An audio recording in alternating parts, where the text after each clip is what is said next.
Hello everyone, welcome to Sana's Kitchen. Today I'm going to show you about crispy green fried ladyfinger, that's bhendi. It's a very delicious recipe and the best part is it is prepared only in 10 minutes. That's it.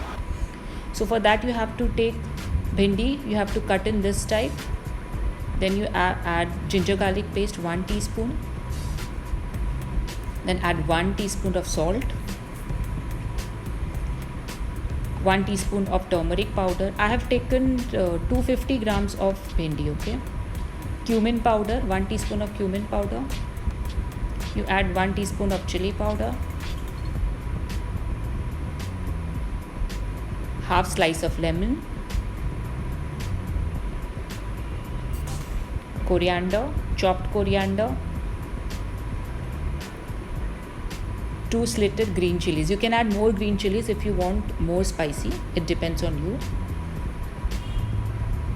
You have to add 1 cup of corn flour.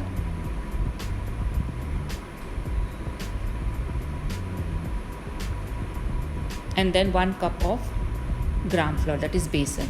Both the quantities of corn flour and gram flour should be equal, and then you have to mix it. If you feel that the mixture is very dry, you can sprinkle little of water so that it gets coated very nicely. See, you after sprinkling, see, I have sprinkled little water but not more, and coat it very nicely. By the time you keep oil for deep frying, and when you see that the oil is done, you just sprinkle it. See the way I am sprinkling it, because if you put more it will get clustered. Do not let it get clustered.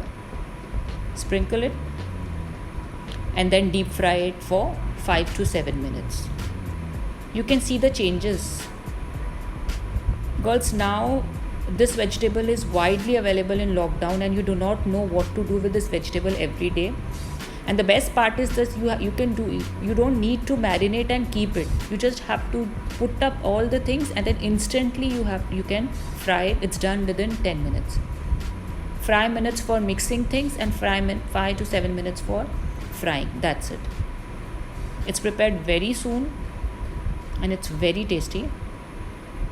But you have to fry. See, now it's turning light golden brown. You have to just do it till, see, this is the way it looks. And then you have to sprinkle chaat masala in it, and with lemon you can eat it. Do like this recipe and serve hot. Do like my recipe. Thank you so much.